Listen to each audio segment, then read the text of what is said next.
السلام علیکم، میں امداد سومرو۔ جمعہ ہے آج اور جمعے کو ایک بڑا سرپرائز آیا ہے عمرانی گروپ کے لیے، عمران خان کمپنی یا عمرانی ٹولہ ان کے لیے۔ اور سرپرائز یہ ہے کہ اب کوئی بھی پی ٹی آئی والا یا وہ جو عمران خان صاحب کی کابینہ تھی بشمول صدر مملکت، کوئی بھی محفوظ نہیں ہے۔ سب کے اوپر آرٹیکل 6 لگے گا۔ سپریم کورٹ کا فیصلہ آیا ہے، چیف جسٹس نے یہ آبزرویشن دی ہے۔ آج الیکشن کے مقدمے میں الیکشن کی پٹیشنز جو تھی وہ نمٹاتے ہوئے چیف جسٹس صاحب نے جاتے جاتے خطرناک قسم کی آبزرویشن دے دی ہے، خطرناک قسم کی باتیں، بالکل اسی طرح کی جس طرح کی پرویز مشرف کے متعلق فیصلہ آیا تھا افتخار چودھری صاحب کی عدالت میں۔ اب اس میں کہا یہ گیا ہے کہ صدر عارف علوی نے غداری کی تھی اسمبلی توڑ کر، جس کا ان کے پاس اختیار نہیں تھا۔ فیصلہ سپریم کورٹ کا، اس کا حوالہ دیا گیا کہ متفقہ فیصلہ تھا سپریم کورٹ کا 7 اپریل کا، جس میں کہا گیا تھا کہ اسمبلی توڑنے کا عمل غیر آئینی تھا۔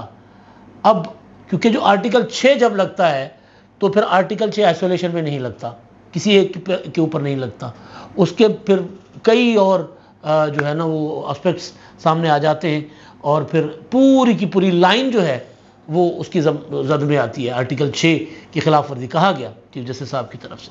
تو ان سارے معاملات پر بات کریں گے اور پھر آپ کو یاد کرائیں گے کہ ہوا کیا کیا تھا، 3 اپریل کو کیا ہوا تھا، 7 اپریل کو کیا ہوا تھا، 9 اپریل کو کیا ہوا تھا، اور اس دوران army chief general Qamar Javed Bajwa صاحب کیا کردار ادا کرتے رہے تھے، کس طرح پاکستان کی جمہوریت کے ساتھ، پاکستان کی پارلیمنٹ کے ساتھ، پاکستان کے آئین کے ساتھ کھلواڑ کیا جا رہا تھا، اور کس طرح سپریم کورٹ نے مداخلت کی، اور مداخلت کے بعد سپریم کورٹ کے فیصلے کے اوپر اتنا صرف عمل ہوا کہ اسمبلی تو بحال ہو گئی، لیکن جو ذمہ داران تھے ان کے خلاف کوئی کارروائی نہیں ہوئی، لیکن اب ہوگی۔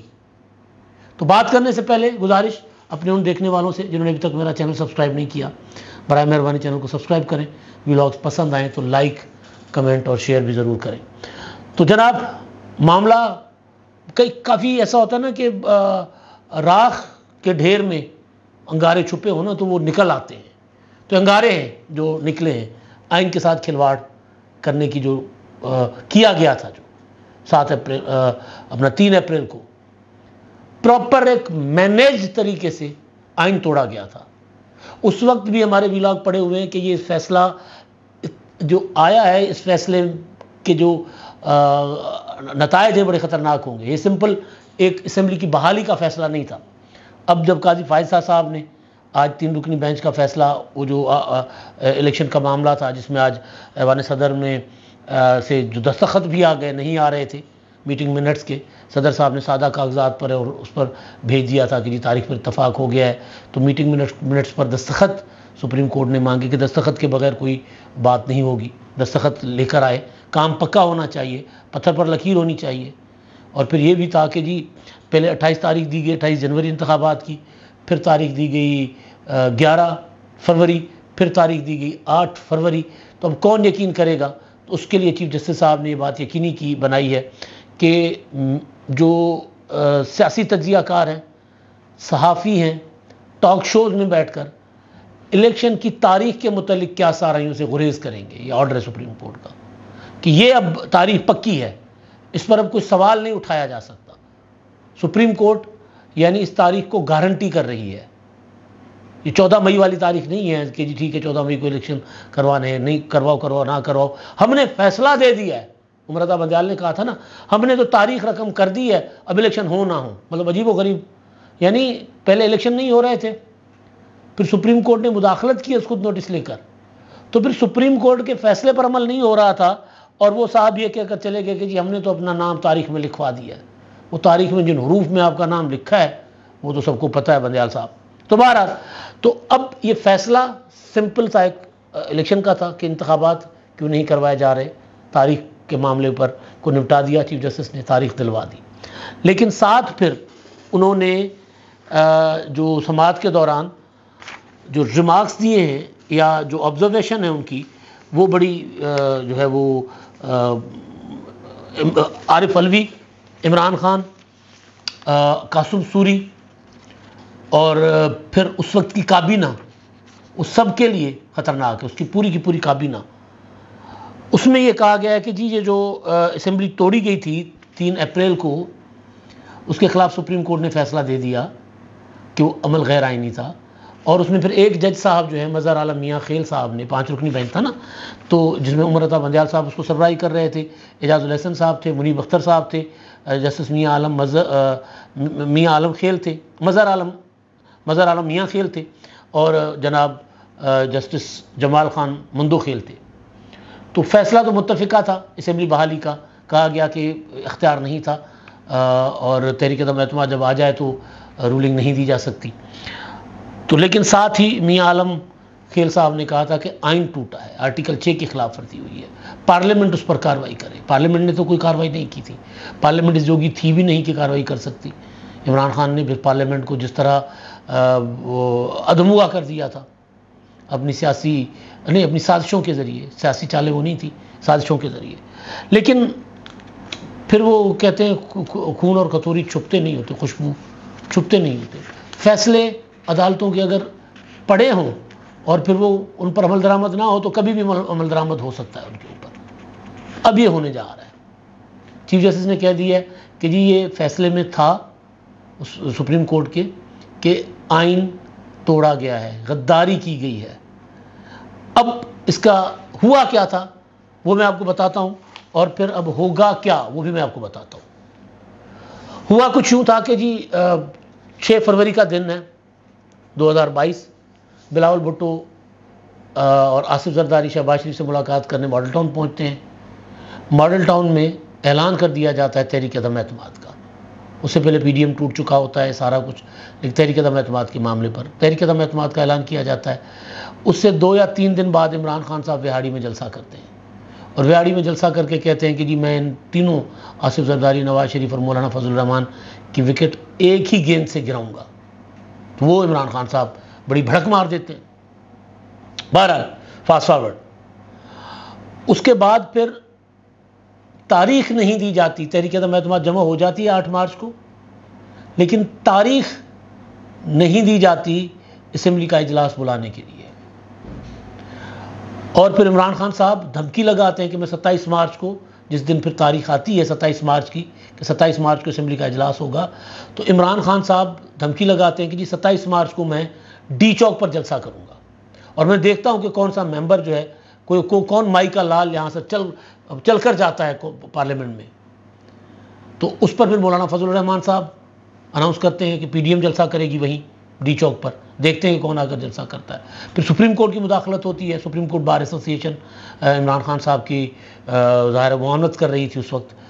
سپریم کورٹ کی مداخلت ہوتی ہے، سپریم کورٹ کہتی ہے کہ عمران خان صاحب جو ہیں وہ جلسہ کریں یہ جا کر پریڈ گراؤنڈ میں، یہاں جلسہ نہیں کریں گے۔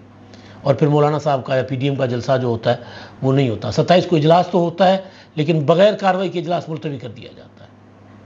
پھر 3 اپریل کی تاریخ آتی ہے اجلاس کی، یہ بھی سپریم کورٹ کی مداخلت سے۔ 3 اپریل کو اجلاس شروع ہوتا ہے، تحریک عدم اعتماد اس سے پہلے پروو ہو چکی ہوتی ہے، نمبر سامنے آ چکا ہوتا ہے کہ عمران خان کے خلاف تحریک عدم اعتماد کامیاب ہو رہی ہے۔ تو فواد چودھری جو اس وقت وزیر قانون تھے، انہوں نے رولنگ مانگی، ڈپٹی اسپیکر چیئر کر رہے تھے قاسم سوری، کہ یہ بتایا جائے جناب کہ کوئی بیرونی سازش، غیر ملکی سازش ہو، اور عمران خان صاحب جو ہیں وہ اگر کہیں کہ جی وہ ایبسولوٹلی ناٹ، روس کا دورہ کریں اور وہ ڈکٹیشن نہ لیں، تو اس پر اگر کوئی تحریک عدم اعتماد آئے تو کیا وہ تحریک عدم اعتماد آئین اور قانون کے مطابق ہے؟ ڈپٹی اسپیکر کہتا ہے نہیں جی آئین اور قانون کے مطابق نہیں ہے، 2 جملے بول کر کے میں رولنگ دیتا ہوں کہ تحریک عدم اعتماد مسترد۔ تو تحریک عدم اعتماد مسترد وہ کر نہیں سکتے۔ اس کے بعد پھر آئین توڑنے کا ایک اور عمل ہوتا ہے جو پہلے سے سارا کچھ پہلے سے کر دیا جاتا ہے، ویڈیو بیان ریکارڈ ہو چکا ہوتا ہے۔ ایوان صدر میں جو تھی سمری اسمبلی توڑنے کی نوٹیفیکیشن پہلے بنا ہوا ہوتا ہے، صرف انتظار اس چیز کا ہوتا ہے کہ قاسم سوری رولنگ دیں گے، رولنگ دیتے ہی عمران خان صاحب کا ایک ویڈیو بیان جو پہلے ریکارڈ ہو چکا ہوا تھا، میں ریکارڈ کی بات کر رہا ہوں، وہ اس رولنگ سے پہلے ریکارڈڈ تھا، ریکارڈ کر دیا گیا تھا۔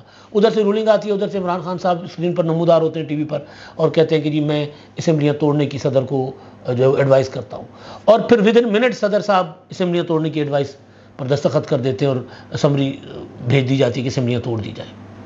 اس کے اوپر پھر سپریم کورٹ جو ہے وہ اس کو نوٹس لیتی ہے کہ یہ کیا ہو گیا ہے، پھر وہ جو کہتے ہیں نا آدھی رات کو دروازے کھلے تھے، پھر وہ کہانی اس طرف جاتی ہے. پھر 7 اپریل کو فیصلہ آتا ہے، جس فیصلے کا میں نے ذکر کیا، جس کا ذکر چیف جسٹس صاحب نے کیا. اس فیصلے میں جو کچھ ہوتا ہے اس میں وہ فیصلے میں کہا جاتا ہے کہ آئین توڑا گیا ہے. آئین کی خلاف ورزی نہیں، آئین توڑا گیا ہے. وہ جو مظہر عالم میاں خیل صاحب کی جو نوٹ ہے. اچھا، اب آئین کیسے توڑا گیا؟ کابینہ کا اجلاس ہوتا ہے، کور کمیٹی کا اجلاس ہوتا ہے، عمران خان صاحب اور عارف الوی میں مشاورت ہوتی ہے. تو یہ آرٹیکل 6 صرف عمران خان، عارف الوی، قاسم سوری پر نہیں لگ رہا. جب یہ پارلیمنٹ فیصلے کے مطابق یا آنے والی حکومت اس فیصلے کے مطابق جب اس کے اوپر آرٹیکل 6 کی کارروائی کرے گی تو آرٹیکل 6 میں سارے آ جائیں گے. وہ بھی آئیں گے جنہوں نے خط کو سازش بنایا تھا، کیونکہ 27 مارچ کے جلسے میں عمران خان صاحب نے وہ خط لہرایا تھا. وہ سارے کے سارے آ جائیں گے. 2 طرح کی چیزیں عمران خان صاحب کر رہے تھے. جو کرنے والا کام تھا وہ نہیں کر رہے تھے. کرنے والا کام یہ تھا کہ تحریک عدم اعتماد کا ایوان میں مقابلہ کریں، اپنی پارلیمانی پارٹیوں کو جو اتحادی تھے ان کو ساتھ بٹھاتے، ان کو ناراض تھے تو ان کو مناتے، ان کے مطالبات مانتے. وہ انہوں نے نہیں کیا تھا، جلسے کھیلے. دوسرا، انہوں نے سیاسی قوتوں کے ساتھ مذاکرات کرنے کے بجائے انہوں نے قمر جاوید باجوہ کو لالچیں دینا شروع کی کہ تحریک عدم اعتماد ناکام کرواؤ، میری حکومت بچاؤ، میں تمہیں تاحیات ایکسٹینشن دے دوں گا. تاحیات، یہ الفاظ میرے نہیں ہیں. لامحدود مدت تک آپ آرمی چیف رہیں گے. اور وہ صاحب اس چکر میں لگ بھی جاتے ہیں، اپوزیشن کو بلاتے ہیں. مولانا فضل الرحمان، بلاول بھٹو، آصف زرداری، شہباز شریف، ان سب کے ساتھ ملاقاتیں کرتے ہیں. اور ملاقات کر کے ان کو دھمکی آویز لہجے میں کہتے ہیں کہ ٹھیک ہے جی، اگر آپ لوگ تحریک عدم اعتماد نہیں کرتے تو پھر ملک میں مارشل لا بھی لگنے ہر وقت تیار ہوتے ہیں لگنے کو. تو بلاول بھٹو آستینیں چڑھا کر کہتے ہیں کہ ٹھیک ہے جی، لگاؤ مارشل لا. یوں کرتے ہیں، ٹھیک ہے جنرل صاحب لگاؤ مارشل لا. ہم بھی جاتے ہیں باہر عوام میں، ہم بھی بتاتے ہیں لوگوں کو کہ تم لوگ کیا کر رہے ہو بیٹھے یہاں پر. تو وہ بلاول کی تبڑی جو تھی نا، وہ اس پر یہ جو اتنے بڑے بھاری بھرکم آرمی چیف جو ایکسٹینشن کی مار تھے، ایک ایکسٹینشن کی مار تھے نا، ایک ایکسٹینشن کے لیے نواز شریف کو باہر بھجوا دیا تھا، ایک ایکسٹینشن عمران خان کو، تاحیات ایکسٹینشن کے لیے عمران خان کی حکومت بچا رہے تھے. تو بہرحال تو وہ جناب جاگ کی طرح بیٹھ گئے. انہوں نے کہا ٹھیک ہے جی، سیاستدان آپس میں نبڑو. اور عمران خان کو انہوں نے جا کر کے، اچھا یہ باتیں میں نہیں کہہ رہا، یہ باتیں قمر جاوید باجوہ نے خود بتائی ہوئی ہیں کہ بلاول نے میرے ساتھ تلخ ہو گیا تھا بلاول. تو یہ سارا کچھ پردے کے پیچھے ہوتا رہا تھا. اچھا، اس کے بعد کیا ہوا؟ جب 7 اپریل کو فیصلہ آتا ہے اور فیصلے کے مطابق 9 اپریل کو دوبارہ تحریک عدم اعتماد آتی ہے. عدالتی فیصلے کے مطابق تحریک عدم اعتماد دوبارہ بحال ہو جاتی ہے اور 9 اپریل کو عدالت نے کہا تھا کہ جی صبح 10 بجے اجلاس میں تحریک عدم اعتماد پیش کی جائے. منظور ہوتی نہیں ہوتی، پیش ہونے دیں. اس دن بھی عمران خان صاحب کیا کر رہے ہوتے ہیں؟ اس دن بھی آئین توڑنے کے لیے سارا دن وزیر اعظم ہاؤس میں بیٹھ کے سازشیں کر رہے ہوتے ہیں. 2 منٹ کے بعد اسپیکر اسد کیسر کو بلا رہے ہوتے ہیں اپنے پاس. وہ یہ کھیل رہے تھے جو اپنی زبان سے عمران خان نے کہا تھا کہ جی میں چاہ رہا تھا کہ رات کے 12 بج جائیں، 10 تاریخ ہو جائے اور پھر وہ سپریم کورٹ کا فیصلہ غیر مؤثر ہو جائے گا اور 10 تاریخ ہو جائے گی تو اس کے بعد تحریک عدم اعتماد کا ہم ختم ہو جاتی اور اس کے بعد دوبارہ میں اسمبلیاں توڑ دیتا. یہ دوبارہ آئین توڑنے کی انہوں نے عمران خان نے ایک سازش رچی ہوئی تھی. لیکن اسپیکر جو تھے اسد کیسر ڈر گئے تھے. وجہ یہ تھی کہ جب رات کو 9-10 بجے تک تحریک عدم اعتماد پیش نہیں ہونے دی جا رہی تھی تو اسلام آباد ہائی کورٹ کے دروازے بھی کھل گئے تھے، سپریم کورٹ کے دروازے بھی کھل گئے تھے. ہیلی کاپٹروں اور چپیڑوں کی کہانیاں بھی آ گئی تھی منظر پر کہ عمران خان کو کسی نے گھس کر وزیر اعظم ہاؤس میں تھپڑو تھپڑ کیا ہوا. وہ خیر کہانی اس کی تردید آ گئی. لیکن دوسری بار عمران خان صاحب آئین توڑنے کی کوشش کر رہے تھے. 3 اپریل کو توڑا، پھر 9 اپریل کو توڑنا چاہ رہے تھے لیکن نہیں ہو سکا. پھر فائنلی ایک ڈائری لے کر، ہیلی کاپٹر کی آوازیں سن کر ڈائری لے کر بزدلوں کی طرح وزیر اعظم ہاؤس سے بھاگ گئے اور پھر جا کر منہ چھپا لیا تکیے میں. خود کہتے ہیں، میں نہیں کہہ رہا، کہتے جی میں نے تو ٹی وی دیکھنا بند کر دیا، میں تو کمرے میں جا کے بند ہو گیا. تو مجھے پھر بشرا بی بی نے بتایا کہ ٹی وی تو لگاؤ، دیکھو کتنی پوری قوم نکل پڑی ہے آپ کے لیے، عوام پورے نکل پڑے ہوئے آپ کے لیے. تو کہتے ہیں اس کے بعد میں نے دیکھا انقلاب آ گیا ملک میں. تو یہ وہ انقلاب جو تھا بیسیکلی وہ آرٹیکل 6 غداری آئین کے ساتھ کھلواڑ. اب کیونکہ سپریم کورٹ کی آبزرویشن آ گئی ہے، چیف جسٹس کہہ چکے ہوئے ہیں، لہٰذا اب یہ مجھے صرف اور صرف صدر علوی تک کے معاملہ قاسم سوری تک یا عمران خان تک محدود نظر نہیں آ رہا. پوری کی پوری کابینہ وہ لوگ جو تحریک عدم اعتماد کو رولنگ کے ذریعے مسترد کرنے کی مشورے دیتے رہے تھے، اور پھر جنہوں نے اس کو سپورٹ کیا تھا بعد میں پریس کانفرنسز کے ذریعے، چاہے وہ اس وقت کے وزیر قانون تھے، چاہے وزیر داخلہ تھے، یا پوری کی پوری کابینہ تھی، ساری کی ساری رگڑے میں آئے گی. آرٹیکل 6 سب پر لگے گا. ہاں، یہ مشرف کے ساتھ جس طرح ہوا تھا اس طرح نہیں ہونا چاہیے کہ جی 2-4 پسندیدہ لوگ نکال کر ان کے اوپر آرٹیکل 6 لگ جائے اور باقی جو عمران خان کا ساتھ چھوڑ گئے اور چاہے وہ اس میں ملوث بھی تھے تو ان کو چھوڑ دیا جائے. تو پھر کوئی فائدہ نہیں ہے. پھر اسی سزا کا حشر بھی وہی ہوگا، یا اسی فیصلے کا حشر بھی وہی ہوگا جو پرویز مشرف کو آرٹیکل 6 کی سزا سنانے والی عدالت کا ہوا تھا. اب تک کے لیے اتنا ہی. اللہ حافظ.